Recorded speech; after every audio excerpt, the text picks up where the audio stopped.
St. Paul said that the laborer is worthy of his hire. And I, as a philosopher, mere philosopher,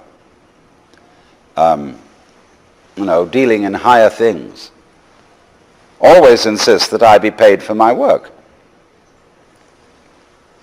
And I get the highest fee I can get. And people say, well, you're just out for money. I say, that's none of your business.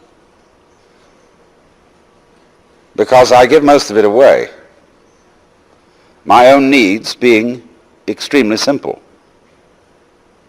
Although I enjoy good food, I don't even own a television set. And, it's a very simple life, but I've got enough. And enough is as good as a feast. You see, a lot of people don't feel happy unless they have another thing beyond money, which is called status. And status, to a very large extent in our economy, consists in conspicuous consumption.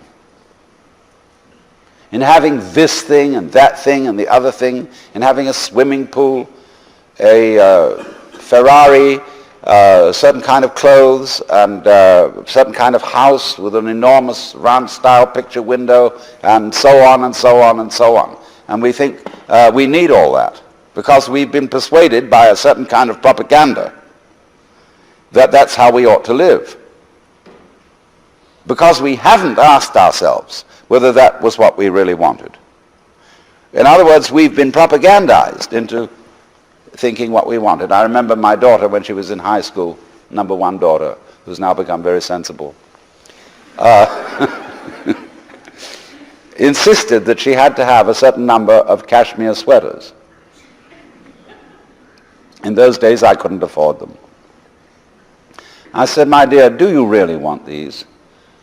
Or is it just that you've been reading ads in the magazine or listening to the other children?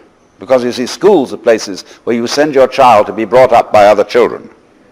And therefore they get a kind of lowest common denominator of culture.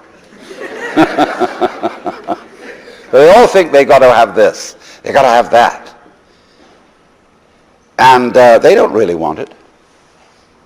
If they sat back and considered, do I need all that? Is this trip really necessary?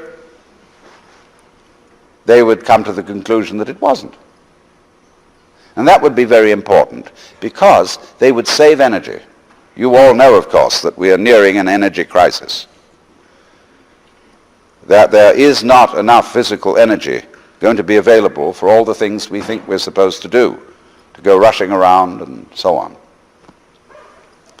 So we need to take towards commerce a more relaxed attitude.